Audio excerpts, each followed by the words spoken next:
codaynaynaa soo jeedinta ay soo jeediyeen in xoraasaadka loo adeego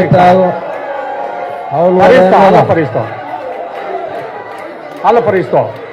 howlwadeennada diyaar garoobaan howlwadeennada fariista xildhibaanada fariistaan howlwadeennada hala diyaar garoobo fariista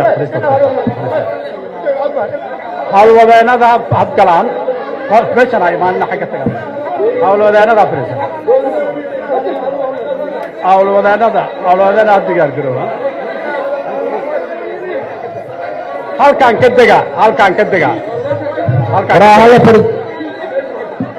halkaan ka dega halkaan ha laga dego hala dego dega hala dego hala dego ha loo dego hoos xildhibaan kasta waa inuu booskiisu ku noqdaa fadlan waan idin siinaa cod qof walba inuu fadhiistaan rabnaa abdhowrayaasha hala fadhiisto hala fadhiisto hala fariisto hadda fariista de hala fariisto hala fariisto hala fariisto hala fariisto hala fariista fariista fariista horta hala fariisto xildhibaan kasta waxaan rabnaa inuu meeshiisa fadhiisto gacantana oo halkaa ka fariisto fariisto horta fariista xildhibaan walba waxaan rabnaa inuu meeshiisa fadhiisto fadlan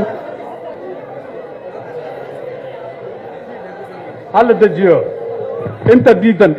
hala dejiyo inta diidan qaraarka inuu saan ku gudbo hala soo qoro inta diidan howlwadeennada gacanta ha fuudeeyaan dadka taaganna ha fadhiistaan fadlan markan xukuumadda ay u soo gudbisay ee ku saabsan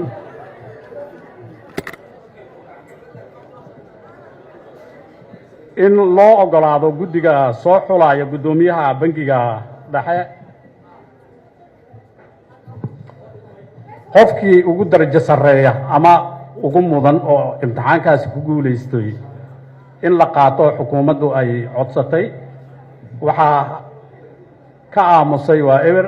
waxaa diiday 17 waxaa ogolaaday 158 sidaasuu sax ku yahay arkaas